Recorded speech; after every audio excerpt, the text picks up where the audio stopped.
مزید اسلامی بیانات کے لیے مفتی ثاقب خلیل یوٹیوب چینل کو سبسکرائب کریں۔ نبوت کا 14واں سال تھا جب حضور مبارک صلی اللہ علیہ وسلم کی عمر مبارک ہوئی تھی 56 سال۔ 53 سال مکمل ہو گئے، 56 سال کی عمر تھی، 14 نبوی تھی۔ محرم الحرام میں صحابہ کرام نے ہجرت فرمائی اور سفر کی 27 کو رسول اللہ صلی اللہ علیہ وسلم نے ہجرت فرمائی۔ ستمبر کا مہینہ تھا اور سفر کی 27 تاریخ تھی جب حضور پاک صلی اللہ علیہ وسلم مکہ مکرمہ سے غار ثور کی طرف آئے تھے۔ مدینہ منورہ اس ہاتھ پہ ہے، غار ثور اس ہاتھ پہ ہے۔ لوگ جب مدینہ منورہ جاتے تو اس راستے سے جاتے، لیکن رسول اللہ صلی اللہ علیہ وسلم نے غیر معروف غیر مشہور راستہ اختیار فرمایا تاکہ حفاظت ہو سکے، دشمن پیچھے نہ آ سکے۔ رسول اللہ صلی اللہ علیہ وسلم نے حضرت علی کو امانتیں عطا فرمائی کہ یہ امانتیں کافروں کو دے کے آنا۔ یہ اللہ کی طرف سے تقسیم ہے۔ علی کی شان اپنی جگہ، لیکن علی کے پاس کافروں کی امانت تھی اور صدیق کے پاس خدا کی امانت تھی۔ حضرت علی کا شان ہے کہ حضرت علی کو حضور نے اپنا بستر نصیب فرمایا۔ ابو بکر صدیق کا یہ شان ہے کہ اللہ تعالیٰ نے حضرت ابو بکر صدیق کو اپنے محبوب پیغمبر کے پہلو میں قیامت تک جگہ نصیب فرمائی۔ حضرت علی رضی اللہ تعالی عنہ ایک رات نبی کے بستر پہ سوئے، کہا کرتے تھے کہ ساری زندگی میں سب سے بہترین نیند وہ تھی جو اللہ کے نبی میں بستر پہ سویا تھا۔ وہ ایک رات سو جائے تو رات بہترین ہو جائے۔ حضرت علی کو اللہ شان دے دے جو نبی کی بیوی نبی کے بستر پہ پورے 10 سال سوتی رہی اور اس بستر کے اوپر قرآن بھی اترتا رہا۔ اس اماں عائشہ صدیقہ کو اللہ نے کتنا مقام نصیب فرمایا ہوگا۔ کمال ہے کسی چوڑے کی ایک رات والے کی شان مانتا ہے اور 10 سال کی راتیں جو حضور کے ساتھ گزاری اس کو نہیں مانتا۔ اللہ سمجھ نصیب فرمائے۔ حضرت علی المرتضیٰ نے اپنی امانت کو سنبھالا، ابو بکر صدیق نے اپنی امانت کو سنبھالا۔ حضرت ابو بکر صدیق نے اپنی جھولی پھیلائی اور نبی پاک صلی اللہ علیہ وسلم کو اپنی جھولی کے اندر سلایا۔ اور سید عطا اللہ شاہ بخاری رحمۃ اللہ علیہ فرمایا کرتے تھے وہ منظر ایسا تھا، ابو بکر صدیق کی جھولی تھی رحل اور نبی پاک صلی اللہ علیہ وسلم سے قرآن اور تلاوت کرنے والا تھا ابو بکر صدیق۔ اور جیسے دنیا میں ہم قرآن پڑھتے ہیں تو قرآن کی 3 دن میں ختم کرتے ہیں، اللہ تعالیٰ نے صدیق اکبر کو بھی 3 دن 3 راتیں نصیب فرمائی، سیر کر کر کے میرے محبوب کے چہرے کی تلاوت کرتا رہے۔ حضرت ابو بکر صدیق کی خواہش تھی النظر الی وجہ رسول اللہ وانفاق مالی علی رسول اللہ وَأَن يَكُونَ ابْنَتِي تَحْتَ رَسُولِ اللَّهِ۔ یا اللہ مجھے دنیا میں 3 چیزیں پسند ہیں، مال صدیق کا ہو، فرض نبی پہ ہو، بیٹی صدیق کی ہو، نکاح نبی کے ہے، اور چہرہ نبی کا ہو اور آنکھیں صدیق اکبر کی ہوں۔ اللہ تعالیٰ نے وہ دیدار بھی ابو بکر صدیق کو نصیب فرمایا اور اس کی قدر و قیمت بھی امت کو سمجھائی۔ 14ویں کا چاند تھا، ستارے چمک رہے تھے۔ اما عائشہ صدیقہ نے پوچھا کہ میرے حبیب پیغمبر یہ آسمان کے ستاروں کے برابر بھی کسی کی نیکیاں ہو سکتی ہے؟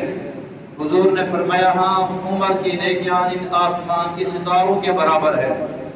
فرمایا اللہ کے نبی یہ بتائیں کہ آسمان کے ستاروں سے بھی زیادہ کسی کی نیکیاں ہو سکتی ہے؟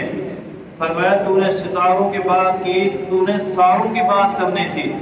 آسمان کیا کسی بندے کے لیے کبھی میرے ابو بکر صدیق کی ایک غار والی نیکی کا مقابلہ نہیں کر سکتی ہے۔ عمر بن خطاب کہا کرتے تھے صدیق زندگی کی ساری نیکیاں تو لے دے، بدلے کے اندر وہ غار ثور والی ایک نیکی دے دے۔ پھر میں کہتے تھے نہیں سودا مہنگا ہے، یہ ایک نیکی نہیں دے سکتا۔ اللہ نے وہ شان نصیب فرمایا۔ 3 دن 3 راتیں یہ باتیں آپ حضرات سماعت فرما چکے ہیں کہ سیدنا ابو بکر صدیق نے 800 میں 2 اونٹنیاں پہلے خرید رکھی تھی۔ وہ کہا تھا عبداللہ بن اریقت کو کہ یہ غار ثور کے دہانے پہ 3 دن بعد لے آنا۔ عامر بن فہیرہ بھی آپ کا غلام آ گیا اور حضرت ابو بکر صدیق نبی پاک صلی اللہ علیہ وسلم یہاں سے اونٹنیوں پہ سوار ہوئے۔ 3 دن کے بعد اوپر کھٹن سفر، لمبا سفر، غیر معروف راستے سے میرے حبیب پیغمبر صلی اللہ علیہ وسلم ایک اونچے ٹیلے پہ کھڑے ہوئے اور یہ بالکل بیت اللہ سامنے تھا، بیت اللہ نظر آ رہا تھا۔ رسول اللہ صلی اللہ علیہ وسلم نے آنکھوں میں آنسو لے کے کہا تھا اے بیت اللہ تو رحمتوں کا خزینہ ہے، تیرے اوپر اللہ کے انوارات برستے ہیں، تجھے چھوڑنے کو میرا دل نہیں کرتا، پر کیا کروں مکے والے مجھے یہاں رہنے نہیں دیتے۔ اور نبی پاک صلی اللہ علیہ وسلم راتوں کو چھپ چھپ کر اور آپ صلی اللہ علیہ وسلم آنسو لے لے کے جا رہے ہیں۔ جب بندہ قربانی دیتا ہے پھر اللہ قربانیوں پر فیصلے فرماتا ہے۔ حضور گئے تو بالکل چھپ چھپ کے تنہائیوں کے اندر، اور بالکل 2 پہلے تھے پھر 4 ہوئے، لیکن اللہ نے اس قربانی کا بدلہ یہ عطا فرمایا۔ جب حضور آپ ہجری کو آئے تو چھپ کر نہیں، اعلاناً آئے۔ حضور آئے تو 10,000 لشکر ساتھ لے کر آئے۔ حضور آئے تو 1 دن کے اندر اللہ تعالیٰ نے 2000 بڑے بڑے کافروں کو کلمے کی توفیق نصیب فرمائی تھی۔ وہ مکہ فتح کا دن تھا جب اللہ نے پھر وہ دن دکھایا۔ حضرت ابو بکر صدیق بھی ساتھ ہیں، امام الانبیاء بھی ساتھ ہیں۔ چلتے چلتے کہانی رکتی ہے ایک خیمے پر۔ وہ خیمہ جس کا ایک بوڑھی کا، اس بوڑھی کا نام کیا، اس کا نام حضرت عاتقہ، اس کے ابے کا نام خالد، اس کا قبیلہ ہے خزاعی، یعنی عاتقہ بنت خالد خزاعیہ کا وہ خیمہ۔ نام اس کا معبد، معبد کا معنی عبادت کی جگہ۔ یہ معبد ایسی ہے کہ جہاں پر لوگ عبادت کرتے ہیں اس عبادت کی مالکہ، یعنی خود بھی عبادت کرنے والی، دوسروں کو بھی عبادت کا موقع فراہم کرنے والی، یہ معبد کا خیمہ ہے۔ یہ راستے کے اندر کیوں ہے؟ مکے سے مدینہ تک اس کو لوگ جانتے ہیں، یہ سخی ہے، مہمان نواز ہے۔ جو بھی یہاں سے گزرتا ہے اس کی بکریاں ہیں وہ دودھ پیش کرتی ہے، بکری ذبح کر کے گوشت پیش کرتی ہے، پانی پلاتی ہے، روٹی پکاتی ہے۔ لیکن عزیزوں اتنی سخاوت کے باوجود معبد مشہور نہیں، اتنی سخاوت کے باوجود معبد کو جانتا کوئی نہیں تھا۔ لیکن جب میرے محبوب پیغمبر کے رحمت والے قدم وہاں پر پڑے، معبد اتنا مشہور ہوئی۔ سیرت کی جو کتاب میں اٹھاتا ہوں کم سے کم 5 سے 8 صفحوں پر اس بوڑھی کا ذکر ملتا ہے۔ یہ بوڑھی کا اپنا کمال نہیں، یہ میرے محبوب کی رحمت کا کمال ہے۔ جو حضور گئے تو وہ بوڑھی بھی چمک گئی۔ بوڑھی کا خیمہ ہے، اس کا ایک خاوند ہے، دنیا اس کو ابو معبد کہتی ہے، اور کتاب میں اس کو حضرت اقسم کہا گیا یا ابو الحیثم کہا گیا۔ یہ خیمے کے اندر رہتے ہیں۔ ایک کلابان ہے، چرواہا ہے، جو ان کے بکریوں کو چرا کے لے آتا ہے۔ لیکن جب حضور گئے تو خیمہ ہے، اور خیمے کے اندر صرف وہ ایک بوڑھی عورت معبد بیٹھی ہے۔ جب حضور گئے تو ابو بکر صدیق کو اس نے پہچانا، کیونکہ ابو بکر مکے کا سب سے بڑا مشہور تاجر تھا، اس کو ہر بندہ سمجھتا پہچانتا تھا، اس کے سفر زیادہ تر ہوا کرتے تھے۔ لیکن رسول اللہ صلی اللہ علیہ وسلم کو یہ معبد پہچانتی نہیں ہے، تو اس نے ابو بکر صدیق کو پوچھا ابو بکر یہ کون؟ تو کہا یہ ہمارے پیغمبر حضرت محمد مصطفیٰ صلی اللہ علیہ وسلم ہے، یہاں کیسے آنا ہوا؟ کہا معبد تیری سخاوت مہمان نوازی کا چرچا سنا، ہم آئے، ہمیں بھوک لگی ہے، ہم نے کہا جائیں کچھ کھا کے آئیں، کچھ یہاں مہمان نوازی ہو۔ معبد کہنے لگی آج مجھے بڑا اپنے قسمت پہ افسوس ہو رہا، ساری دنیا کے تاجر جانتے ہیں کہ جو میرے خیمے سے گزرا کبھی خالی کوئی نہ گیا، ہر ایک کو میں کھلاتی ہوں، پکا پکا کے روٹیاں دیتی ہوں، لیکن آج میرے گھر کے اندر سوائے پانی کے کچھ نہیں۔ بکریاں ہمارا چرواہا لے کر گیا ہوا ہے، خامد محنت مزدوری کے لیے گیا ہوا ہے، میں گھر کے اندر اکیلی ہوں، بکریاں ہیں نہیں کہ دودھ نکال کے دوں، خامد ہے نہیں کہیں سے سودا ساتھ لا کر دے، آج بڑی میں مجبور ہوں، مجبوری میں پانی کے سوا کچھ نہیں دے سکتی ہوں۔ نبی پاک صلی اللہ علیہ وسلم نے اشارہ فرمایا، صدیق اس سے پوچھ وہ جو بکری کھڑی ہے اس بکری کا دودھ نکال دے۔ فوراً سمجھ گئی، کہا صدیق جس بکری کی طرف تو اشارہ کر رہا ہے وہ بکری تو اتنا مریل اور کمزور ہے، چرنے کے لیے یہ ان بکریوں کے ساتھ جا نہیں سکتی تھی، گلابان چرواہا ان کو یہیں پر چھوڑ دیا ہے، نہ اس کے تھموں کے اندر دودھ ہے، نہ یہ بھوک سے صحیح طرح سے اٹھ سکتی ہے، نہ چل سکتی ہے، یہ اس وجہ سے یہاں میرے خیمے کے اندر رہ گئی۔ نبی پاک صلی اللہ علیہ وسلم مسکرائے، مسکرا کے ابو بکر صدیق کو، ذات المعاد ایک کتاب ہے علامہ ابن قیم رحمۃ اللہ علیہ کی 650 سال پرانی کتاب ہے، ذات المعاد کے اندر لکھا ہے کہ اللہ کے نبی نے آنکھوں کے ساتھ مسکرا کے صدیق کو اشارہ فرمایا کہ اس کو کہے بکری دینا تیرا کام ہے، اگر کوئی رکاوٹ نہیں، اگر تجھے کوئی پریشانی نہیں، بکری تو دے دے، اور دودھ نکالنا کس کا کام ہے؟ اللہ کا کام ہے، دودھ میرا اللہ دے دے گا۔ تو اس نے کہا ابو بکر تجھ سے بکری پیاری نہیں، یہ بکری ہے، یہ کھول کے لے جاؤ۔ اور بی بی پہلے یہ سمجھ رہی تھی کہ شاید میری بات پر ان کو اعتماد اور یقین نہیں آیا، یہ اپنی تحقیق کرنا چاہتے ہیں۔ نبی کریم صلی اللہ علیہ وسلم کے پاس جب وہ بکری آئی، میرے محبوب نے وہ نبوت والے ہاتھ پھیرے، ہاتھ محمدی لگن، کھیر دیا نہرہ پیاں بگن۔ ذات المعاد میں لکھتا ہے ہاتھ کی پہلی برکت یہ تھی کہ وہ بکری چگالی لینے لگی، جیسے بکریاں کھڑے کھڑے منہ ہلاتی ہیں، چباتی ہیں، کوئی چیز گھاس وغیرہ کھا رہی ہو، اچانک وہ چگالی لینے لگی، کچھ کھانے لگی۔ وہ عورت دیکھ کے حیران ہوئی، پھر وہ سوکھے تھن اچانک پھولنے لگے، ان کے اندر دودھ بھرنے لگا۔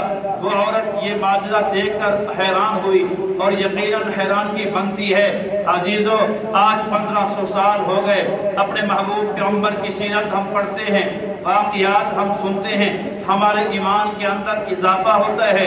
اس عورت کے خوش نصیبی کے کیا کہنے ہوں گے جو اپنی آنکھوں سے میرے محبوب پیغمبر کا معجزہ دیکھ رہی تھی، اس کی خوشی کا کیا ٹھکانہ ہوگا۔ وہ بڑی حیران ہو رہی تھی۔